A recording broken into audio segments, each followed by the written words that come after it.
We are at the top of the hour, so we will get started with today's program. As I mentioned, my internet is horrible today. You're all frozen on my screen right now, which is hugely annoying. But my name is Bridget Legault. I'm the community manager in Calgary for Rainforest Alberta. We also have Amber Rowden here, who will give a wave, our community storyteller. And we have our friends from the Rainforest Edmonton Steering Committee on the call as well. And so they can all give a shout out in the chat or give a nice wave. If you're to know what brought you here today, who you are, so please share your LinkedIn profile in the chat and feel free to reach out and DM anyone you see in the room that you may have curiosity about, because that is why we're all here, to come together and connect with unlikely individuals. And so my screen is completely frozen. I'm just going to take this moment to make a quick announcement on my own part. And I've put this in our Slack channel. If you're not on our Slack channel, you can gain access to it by signing the social contract, which we'll put in the chat. I will be stepping back a bit from my duties as community manager, and Amber will be stepping up as in her role of serving the community, just so I can take on some other projects. One of them is with an organization called Village Wealth, and they are going to be the presenters, actually, just so happens at Lunch Without Lunch, the hybrid event being held at Platform and online next Wednesday. And we're announcing the project I'm working on in half an hour. So I'll be stepping out of this event early today, but Amber and James are here. And James Kierstead with Edmonton, that is, and he'll be doing our introduction here right away.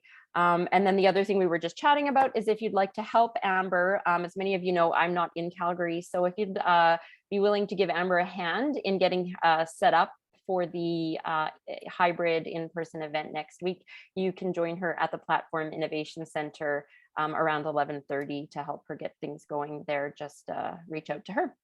So in the spirit of reconciliation, we would like to acknowledge that we live, work, and play on the traditional territories of the Blackfoot Confederacy, the Siksika, Kainai, Piikani, the Tsuut'ina, the Stoney Nakoda Nations, and the Métis Region 3, for all of those in Calgary. And for those in the Edmonton area, we acknowledge the traditional lands of the Treaty 6 territory of the Cree, Dene, Blackfoot, Saulteaux, Nakota Sioux, as well as the Métis. And I'm also going to make mention of the Squamish Nation, which I actually live and play upon, which I haven't done in past and was feeling a little bit off about. So I want to acknowledge those people as well. And if there are other lands and that you'd like to acknowledge, you're in a different area, please do so in the chat. And if you'd like to help share your own version of a land acknowledgement, please reach out to Amber or I, and we'd love to have you take over this duty at Lunch Without Lunch. So I'll pass it over to James Kierstead, the chair of the steering committee, Rainforest up in Edmonton, who will tell us more about the movement. Hi, everyone. How are you all doing today? Many of you probably know me. I am an entrepreneur here in Edmonton. I own a company called LWOL Electronics. We're in the business of making homes more affordable to build, purchase, and operate with smart controls. I also lead the initiative up here in Edmonton. And while you don't often see many of us from Edmonton, Edmonton is a strong technology community as well. I'll get Amber to move us to the next slide. So welcome today. Here we go. We'll start with the video and then what does it take to realize an idea or for a seed to sprout? At Rainforest Alberta, we know the answer is rooted in trust. Traditionally, Albertans have cultivated their ideas in established systems. Inputs that don't fit these systems are weeded out. Opportunities for growth are missed. But now, Albertans want a dynamic landscape that can evolve organically, like a rainforest. At Rainforest Alberta, we believe a culture of trust is the fertile soil where ideas grow. Our budding innovation ecosystem is a network of relationships pulling each other up as they push forward in their own field. Trust breaks down barriers. An open, inclusive network increases collaborative innovation. Successful breakthroughs inspire new ideas. A cycle begins. Rainforest Alberta is a movement to amplify trust by cultivating honesty, inclusion, and accountability. How? Our social contract holds us accountable to demonstrate trust across the province. We meet to have honest conversations around collaboration. This leads to more inclusive spaces for everyone to fearlessly build new ideas together. By raising the standard of trust, Alberta's ideas, talent, and resources can be evergreen. Visit rainforestab.ca to sign the social contract and start growing together. So we use 6 pillars to guide our conversations and actions. Not all are weighted equally. Like any ecosystem, the right balance is crucial. They are measured each year through our scorecard assessment, which I think, Calgary, you've just recently done yours, and we'll have the results out shortly. We finished ours up in November and had some great results. So things are definitely getting better. We look at culture, leadership, resources, engaged activities, policy and infrastructure, and role models. And tips for making your lunch without lunch better. Introduce yourself in the chat.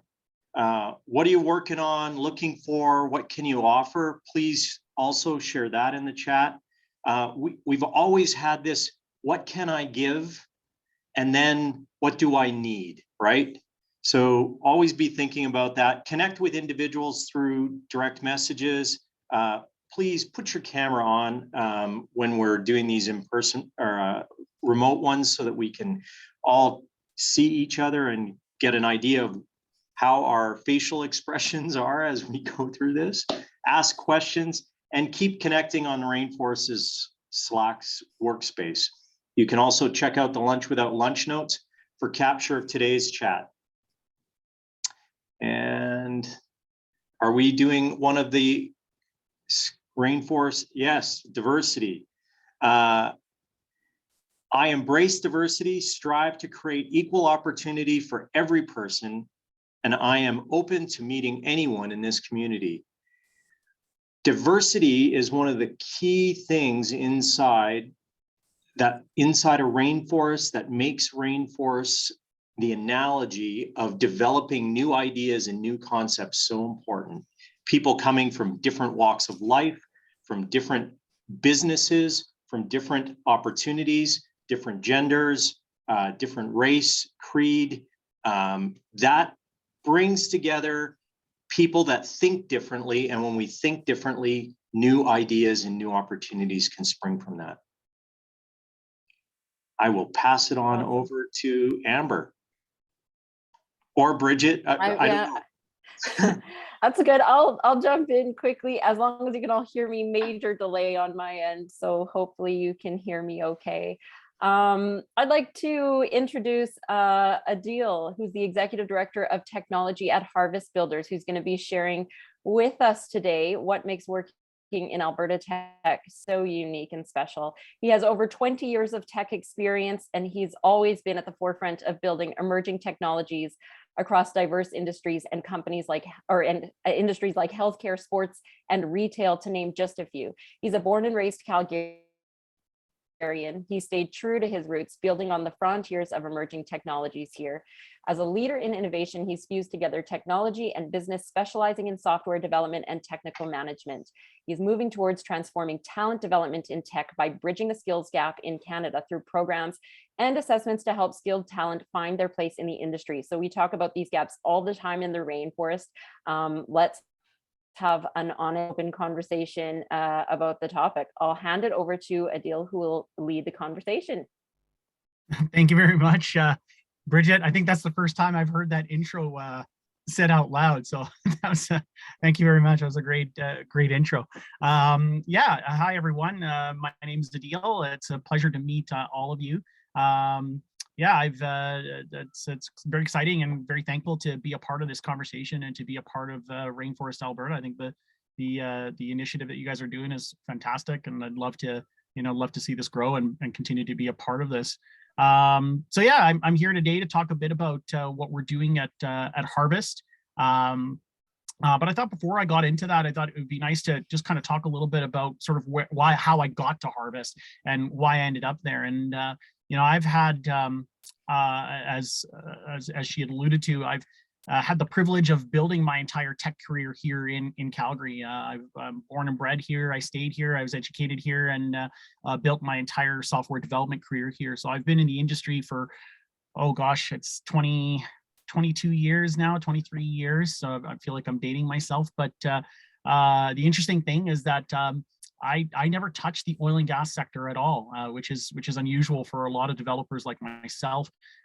Everything that I've worked on has been sort of outside the oil and gas space, and I've been very fortunate to have worked on some pretty cool projects over the past 20 some odd years, always sort of on the precipice of what's to come and what's kind of coming down the pipe. And so that's been very, very cool.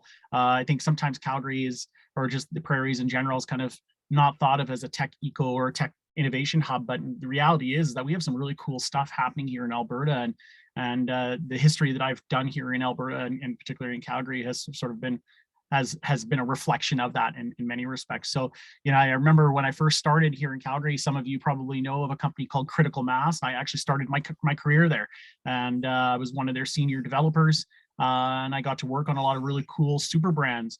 And this was done back, and some of those brands were Mercedes and Nike and Procter and Gamble. But this is back in the heyday of the .com era, when it was like the Wild West of the web.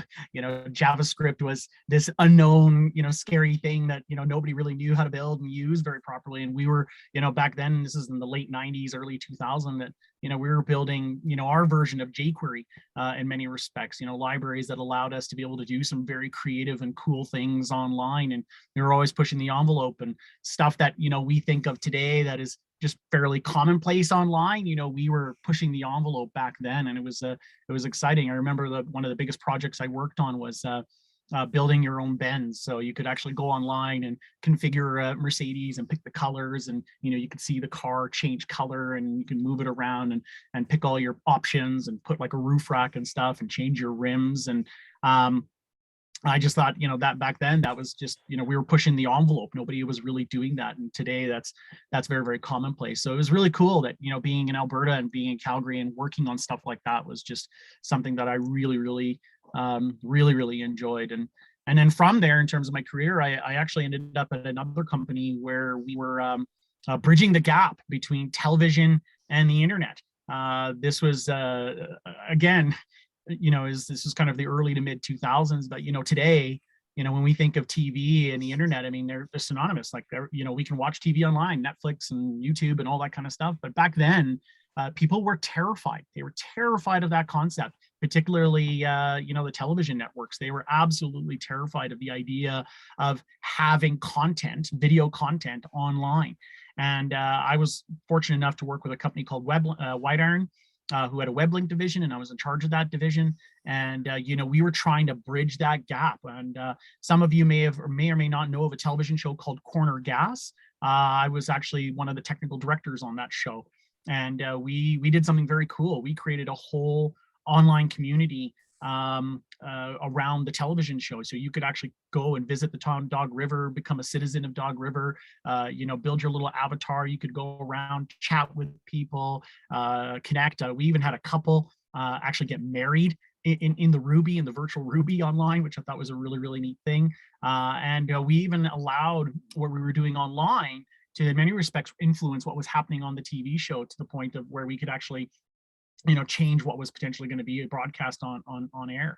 So we did some really, really cool things. And again, back then it was, something that, I see in the chat, there's some people who said they grew up there. So that's awesome. So there's a little connection there.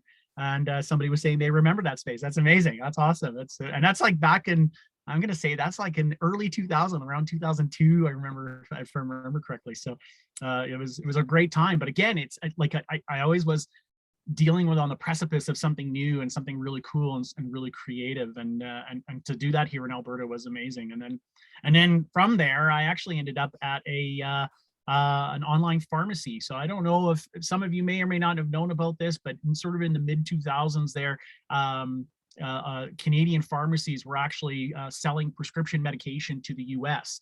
This was actually a thing, and it was because we could actually sell these meds to the US at a much more discounted rate.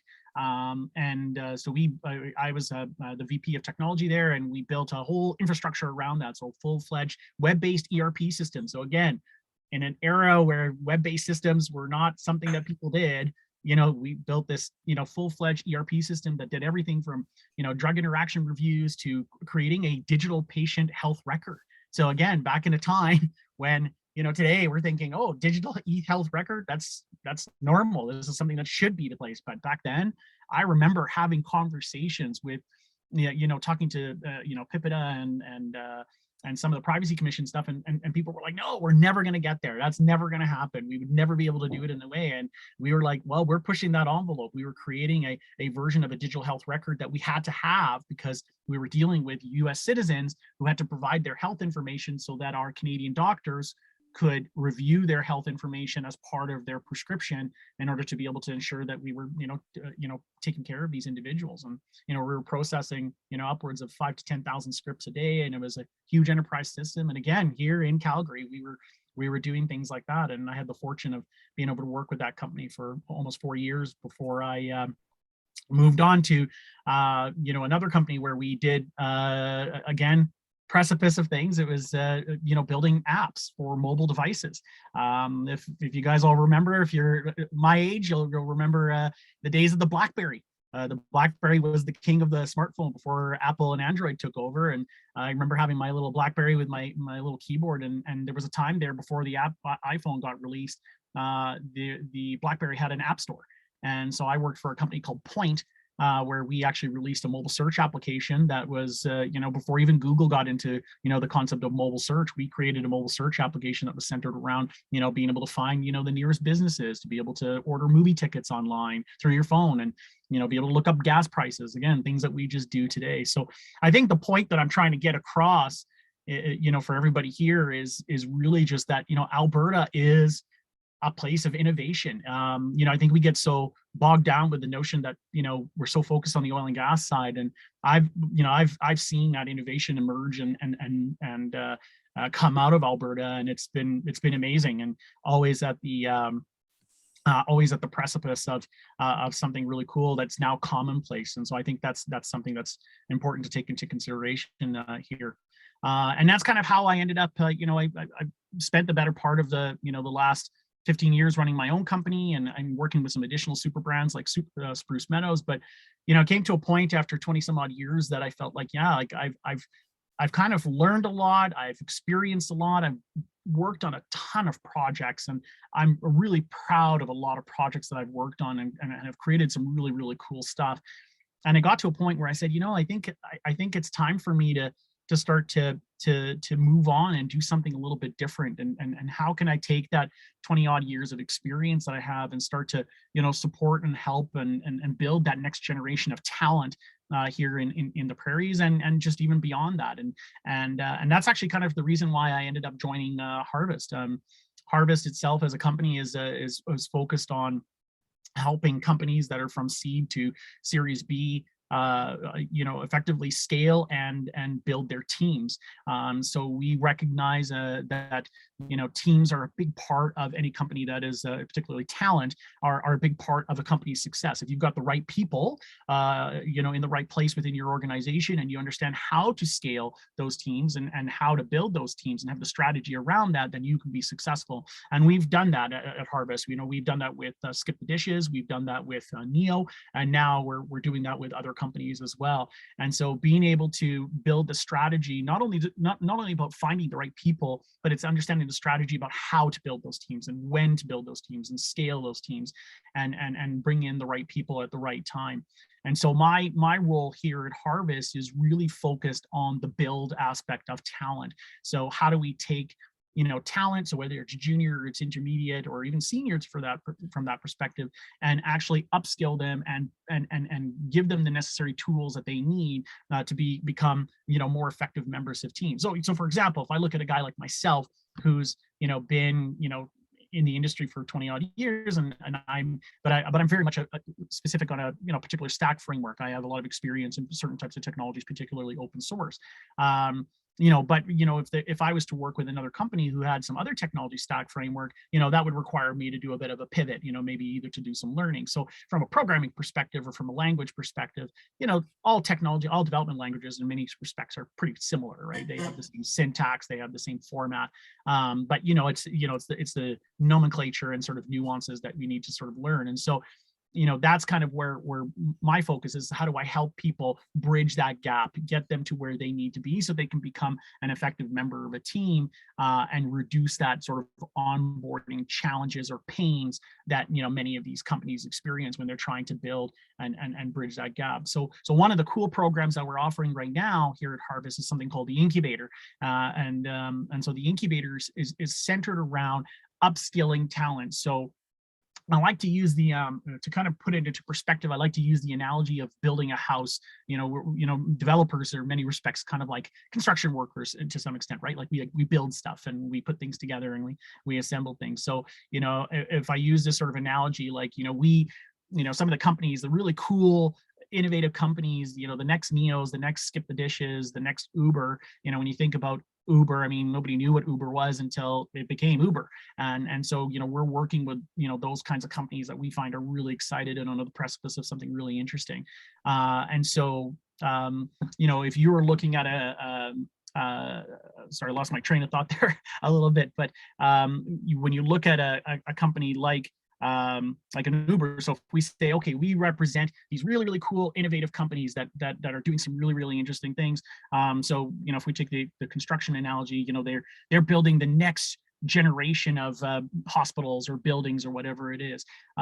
So, from an incubator perspective, we say they're building that next generation, but before we allow you to go in and build that hospital or build that big apartment complex or whatever it is, we want you to first learn how to build this shed. And we say, we understand that you as a developer, we know that you know what a nail is, we know how to use a hammer, you know what a screwdriver is, you understand screws, but you've never worked with power tools, you've never touched a circular saw, you don't understand certain types of engineering principles about how to change, the roof line and things to that effect. And so we're going to actually teach you that. So we're going to give you that foundation, that foundational shed that's already built. And then we're going to actually show you how to make improvements to that shed and learn how to use a circular saw, to learn how to put a window in, to learn how to, and it's not even just about the general construction techniques, but it's also soft skills too. So we focus on things like, making that look good. Does it follow brand principles? Is the door usable? Is it swinging the right way? So it makes sense that when you go inside and outside that shed, is the window the right size, right? Have you thought about head space and all those types of things? So we really push all of our participants in the incubator to not only understand and learn some of the engineering principles that we want them to do, but we think outside the box. So things like project management, client management, UX and UI, those are all things that we focus on within the incubator, so that at the end of the day, that actual developer that comes out of it effectively gets upskilled so that they can actually become a more effective member of the team. And so we do tailor the incubator to particular stack technologies, so to speak. So the companies that we work with, for example, are maybe React and Node and Mongo and stuff like that. So some of our incubators are focused towards that. We currently actually have 2 incubator programs right now, one that's focused on full stack and another one that's focused on iOS. So we do focus it to some extent, but these skills are transferable. I mean, if you learn how to use React, you can jump over to Vue, for example. And if you understand Mongo, it wouldn't be much of a stretch to go over to Cassandra. So we look at these as our incubator program as a stepping stone for individuals who need that little extra bit of just gap fill in terms of knowledge, so that then effectively they can become that effective member of that team. And again, this can apply to anybody. This could be used by a junior developer, so somebody who's just brand new to the industry. They could come and join the incubator and have that as that last mile education. Or it could be somebody like myself who's, maybe I never touched mobile development, and then I suddenly say, hey, I'd like to learn mobile development, and it's an accelerated program. It takes about 4 to 6 weeks, depending on the program. And at the end of it, you get your certificate of completion saying, you're certified by Harvest in terms of that, from that education perspective. And then you can then take those skills and apply them in another environment. So, and that's kind of the thing that we're doing at Harvest. And it's really exciting. And we've run now, we're now going into our 4th cohort that we're going to be starting here pretty soon. And we've got great grads that are coming out of the program, and a lot of them have landed jobs at NEO that we're pretty excited about, and we're going to continue to run that program and continue to enhance and build it, and see who else we can work with and join. So yeah, that kind of gives you, hopefully that gives you sort of a good sense of kind of not only my history here, and I'm trying to keep it within the time frame. I know I had like 20 minutes to talk, but yeah, hopefully that gives everybody sort of a sense of kind of where I've come from. I saw there's been lots of questions in the chat, so I can definitely answer some of those, Amber, if you want me to, but yeah, hopefully that kind of gives everybody a sense of what we're doing over at Harvest. That's awesome. Thank you so much, Adile, for sharing everything in your story. I think, yeah, we'll open it up to questions. If anyone has any questions, I know there's been lots of chatter in the chat. So if you dropped a question in the chat and you want to share that, please feel free to unmute. And if you have any questions now, feel free to unmute as well and ask your questions. Just curious about the pricing and the costs to be involved in the programs, Adile. In the incubator itself? Yeah, well, any of the Harvest programs. Great question, actually. So all of our incubator programming is actually free to the participants. So we actually don't charge anything to the individuals. We might in the future charge a small stipend just to, one of the things that we as everybody knows, like anything that's free, usually your commitment is a little bit more loose. And we've seen that where people kind of, they sign up, they commit. I mean, we do, just to kind of give you kind of a sense. So our incubator program, we have a maximum of 40 people in our cohort. The last cohort that we did the application for, within the span of, I think, about 3-4 days, we had over 170 applicants. We had to actually close it. We usually open it for 2 weeks. We had to close it early just because we had too many people apply. We then review all of the applicants to measure suitability. And when I say suitability, what I mean by that is that we do expect people who join the incubator program to have a little bit of some base fundamental knowledge in programming. We don't expect them to be experts in programming. We don't expect them to be like veterans. But we do want them to have some fundamental skills. They need to understand, at least like things like primitives and conditionals and loops and stuff like that. So there is some conditions there, but we do select out of the 40. We selected down to 40. We do send out an official acceptance into the incubator program. We actually ask the participants to say that they would like to proceed, and then from there, then we send them a welcome package and we join. So the last cohorts that we ran, we did not charge anybody for them, but we are looking at potentially doing something like, a small stipend, like a $50 type of thing, or $100 to join the incubator. And then if you graduate, as long as you graduate the program, we would probably actually give you that money back. So it's kind of a way for us to sort of encourage people to finish the program, because we've had some situations where people come in, they say yes, and then they end up actually just jumping out, halfway or a quarter of the way which we could have left that seat for somebody else. So I see some questions coming in here. So is the incubator program only for people in Alberta? No, not at all, actually. The incubator is available Canada-wide. We've actually had people from across Canada who joined the incubator program. So no, we don't have any limitation on that. The one thing that we do, however, I will mention, is that as part of the incubator program, what we do as part of our positioning is that we say, come to the incubator, graduate from the incubator, and we do then actually guarantee you an interview with one of our portfolio, our really cool portfolio companies. So whether it be NEO or Propra or one of our companies, we actually guarantee you an interview. And so there is sometimes some consideration around relocation, because obviously if you are in another country, for example, and you want an interview with NEO, unless you're willing to actually, move yourself, that's not something that we are interested in. And obviously, at the end of the day, like, we are trying to, we want to help companies build teams, and so we, part of the incubator program is also centered around supporting our portfolio companies with talent. That's a big part of what we are doing as well. So.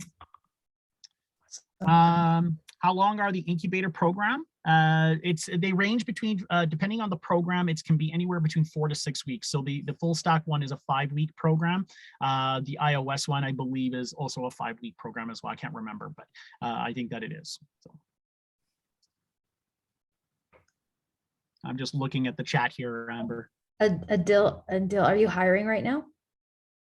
Is Harvest hiring right now? Harvest hiring. Yeah, David wants to know. So we are always looking for talent. Let me put it that way.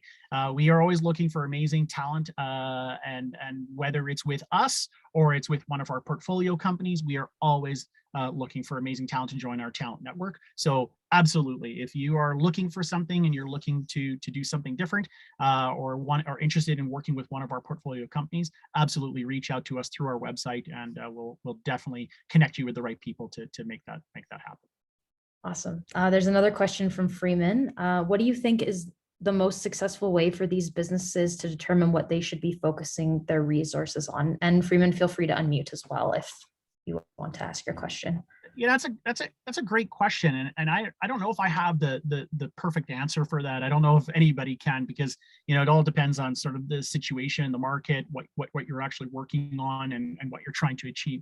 I think the one piece of advice that I will give, that something that I've noticed in my 20 odd in my career, is that if I look at like what happened with the stuff that I did with Corner Gas, and the stuff with the pharmacy, with the digital health record, and just with like mobile apps and all that kind of stuff, like we were always on I was always seemed to be working on projects that were always on the precipice of something great, and something what was going to become the norm. And the interesting thing is I always found that there was resistance. There's always that resistance to change, right? People saying to you, you can't do that. The television networks, we can't do that. We're never going to have, I remember I spoke to a guy at CTV, and he was adamant, we will never watch television online. It'll never happen. Straight up, he told me, we will never watch television online. The networks will never let it happen. The production companies will never let it happen. The actors will, like, he was like adamant that this is, and look at where we are now, right? 10 years later. That's all I don't even have cable anymore, right? Like, and I think a lot of us are like that. And I think that's insane. And so what I think is interesting about that is I think that's is what the key piece is, that if somebody is telling you that, something doesn't seem like it's going to happen, and but yet everything seems to be pointing in that direction, don't let that be a barrier. Don't let that stop you from achieving that innovation and pushing boundaries and trying to be creative. And you might screw up, and you might have a bomb, and you might have the I was talking to one of my fellow Harvest team members here, and we were talking about the I don't know if a lot of you remember, but the infamous what's it called, mini discs from Sony back in the day, because we're both video game nerds, and we were talking about the Sony portable and the PSP, and that's what they were using as the format, and how that format's just kind of disappeared, and why the Nintendo Switch has become like the best handheld, one of the best handhelds ever made. And it's a lot of it has to do with format. So sometimes things happen, but it's those kind of pushes in innovation, I think, is what always pushes to the next generation of what's to come. And I think if I was going to give any advice, is that don't let anybody tell you that something's never going to happen, because if it seems like it's going in that direction, it probably is going to end up being that way in some way or another. So awesome. That's really great advice. I love all of that. I think that's so important. Does anyone have any other questions for Adile?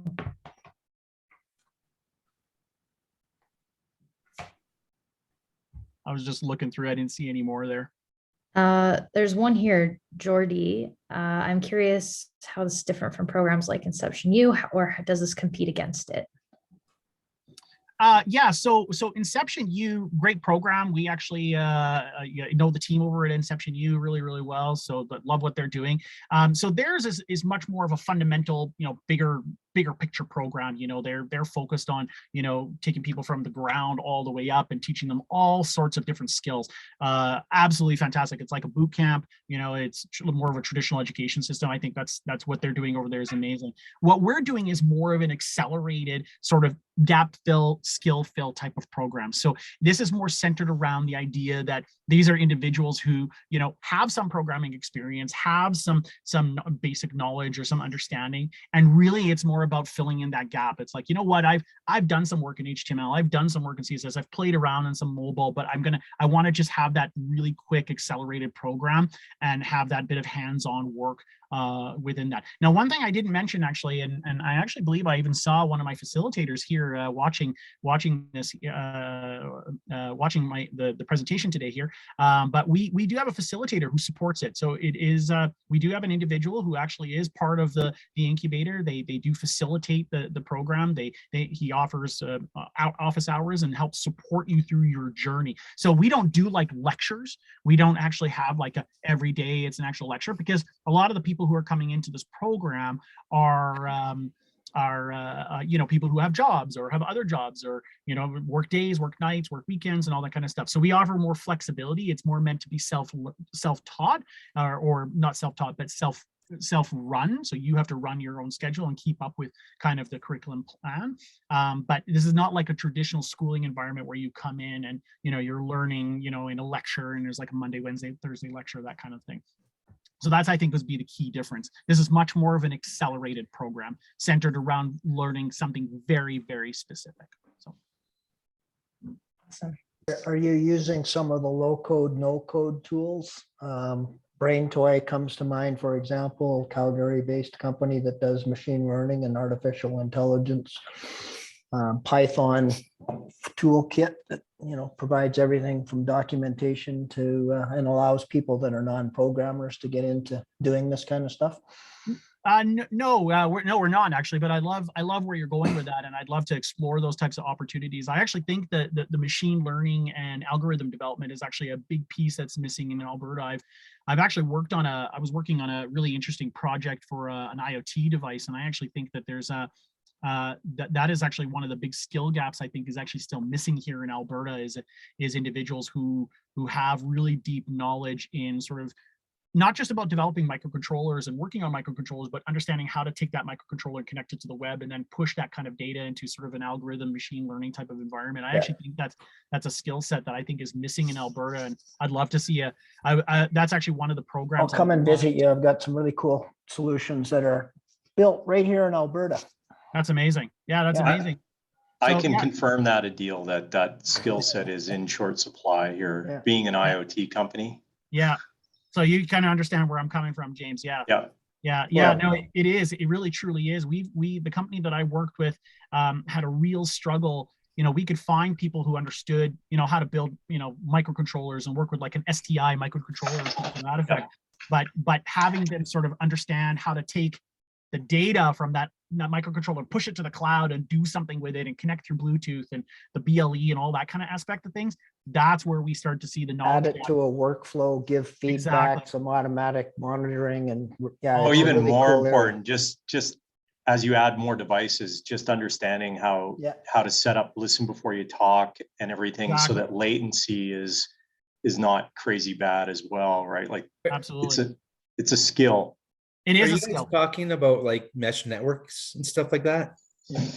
Well, that can be part of it, but it goes a lot further than that.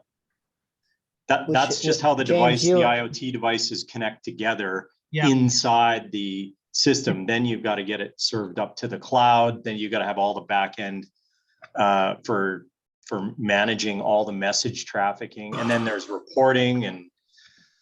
Well, and just translating that data too. I think like it's a different world, right? Like I've worked with some of the engineers that I've worked with from the microcontroller. They see things in a very different way in terms of like how things translates to the web, you know. And from the web perspective or from a data flow perspective, we see things in a very different way. Like, you know, I remember the first conversation I had with the guys, like, okay, are you able to output this data in XML or JSON or, you know, push to a web service API? And they're like, what? I don't even know what that is. Exactly. You know, they're like, I've never even worked with that, right? And the reason why I ask about the mesh networking is because in the oil patch, we have a lot of guys who are used to taking information from devices and putting it into a some sort of like a DCS or a PLC system. I think what they're missing is, it sounds like the next step, which might be an interesting thing to do, is there's like, I can think of 5 companies right now that do this, but they're probably missing that last mile. So I think there's a beginning of that talent in Alberta. It just needs to get harvested into, no pun intended, into the next level. Yeah, 100%. And that's actually kind of one of the incubator programs I actually thought would be a really interesting one to pursue, was to look at that sort of IoT component, because the reality is, I mean, and James, you could probably speak to this, but I mean, IoT is where a lot of stuff is going. Like there is so much emphasis on building these little piece of hardware that is going to be in your home, or home or on you. I mean, the other day I was explaining to my kids that, their Apple Watch is effectively an IoT device. And they are like, no, Dad, what? It's just a watch. And I'm like, no, that is a flipping computer in there that is communicating in real time to your phone, to the cloud. It's doing a bunch of stuff. Your brain. It has a brain, and this is kind of where things are going. And cars are getting smarter, and your fridge is getting smarter. I actually, it's funny. I people who know me really well, like I bought one of those Samsung smart fridges, the ones with the little digital screen on the front. And everybody's like, any friend I've had who's come over, they're like, "Oh, Adile, it'd be you. You'd be the one who'd buy this fridge, right?" And I'd be like, "Yeah." Because I wanted to hack it. That's the whole thing I wanted to do. I wanted to figure out a way to hack the damn thing, right? I have yet to do that, and I think my wife would get pretty angry at me if I did, but if I broke something. But it would be me. But I mean, that's kind of where things are going. Like the more connected devices, the smarter the devices, the things that are communicating between each other in real time, that is where our world is going. And thank you, Ross, for putting Doom on my fridge would be hilarious. That would be awesome. So I have a smart fridge at the cottage, and it gets filled with beer all the time on its own. And it's my neighbors, I found out, that are doing it. So that's kind of nice. Yeah. I want to say a big thank you to Adile and the Harvest team for the amazing presentation, the conversation. There's so much engaged chatter in the chat and right now. So maybe this is a good time to go into breakout rooms and, we can chat about what was talked about today, or if you're new to the rainforest, take some time to get to know someone that's been around for a while. If you've been around for a while, take the time to get to know someone new, and don't be afraid to pay it forward or ask for something that you're looking for. And this is where the magic truly happens. So just go in and have fun. I think we'll have a time for a few today. And if you I'll go in the breakout rooms, and then we'll come back. Welcome back, everyone. Before we get into community announcements, I just want to say again a big thank you to Adile for sharing his story and about the Harvest programs. It was very awesome to have you on. And next week we are going to be doing hybrid lunch without lunch. So if you are able to come down in person, please join us at the Platform Innovation Center for 12. And as Bridget mentioned at the beginning, we are looking for volunteers that want to come down and help me out, hang out. I'll be there. Come down around 11:30, and feel free to send me an email as well and reach out. And then we'll be doing hybrid as well. So if you can't make it in person, totally okay. It will be online as always. And hopefully we'll have some of the technical issues kind of figured out. If not, I don't know. It'll still be fun either way. I'll open the floor for community announcements. Well, I'll start out with a plug for the Leaders, Innovators, and Big Ideas podcast for Rainforest. Oh, somebody's volume is very high. So if you're interested in the podcast, please listen to it and subscribe if you can. And if you'd like to be a guest or a host, let me know, because we're looking for guests and hosts all the time. Thanks. I got two things quickly. I posted them into Slack, and I've also put them into chat, but join me for a tour around Lake Windermere on a bicycle tour this summer in June. 17, 18, 19. It'll be a party. There'll be lots of sweating, lots of fun. We're going to raise money for the Branch Out Foundation, which is brain research, non-pharmaceutical neurological research. We all need more of that. And then also trying to give away $5,000 for raising money for the Children's Hospice. So if you guys are interested in a bicycle for $5,000, there's a chance to get some tickets online. So I posted both of those in, again, in Slack, and I also posted in the meeting chat here. So thanks, Peter. You're doing a great job. In regard to the bike tour in Windermere, are we able to come and look at your magic fridge that is full of beer all the time if we come? That's the best deal. I mean, it's the smart fridge, and it's right beside the campfire. The auto-filling magic fridge. I love that story, Peter. I know, it's so good. All right, All are there right. any other announcements? If there's nothing else I can drop in, I haven't announced it yet, but Civic Tech YYC's next event is going to be taking place on April the 10th. We're going to be talking about wildlife conservation and technology at that one, and just the overlap and potential. There's a conservation area just outside of Calgary that's employing drones and trackers and a bunch of other stuff. So that'll be our main discussion there, and seeing if we can implement some of that conservation also within the city itself. That sounds super cool, Ross. Thank you for sharing. Hey, just a moment. I think Ross said April 10th. Sorry, I meant May 10th. I'm getting my May 10th, months okay. mixed up. Thank you. I was looking at my calendar and it said May, and then I scrolled down and it said April. Yeah, it's May 10th. May 10th, 7 p.m. on Zoom. I do that all the time with the years. I still think we're in like 2020, which is not a good year to be in, to be honest. But that's the year I keep writing by accident instead of the 2. I keep forgetting to add that. So that's fun. I think we're in winter. Yeah, right. It's a never endless loop of winter. Well, I mean, we have a minute left. So if no one has any other community announcements, I'll just say thank you all so much for coming. Feel free to reach out with me anytime. Reach out to me at any time with any questions. And yeah, thank you. And I look forward to seeing you all next week on Slack, around on email. Yeah, thank you again, Adile, and have a great week. Thanks, Amber. Thanks, Adile. Thanks, everyone. Have a lovely day. This is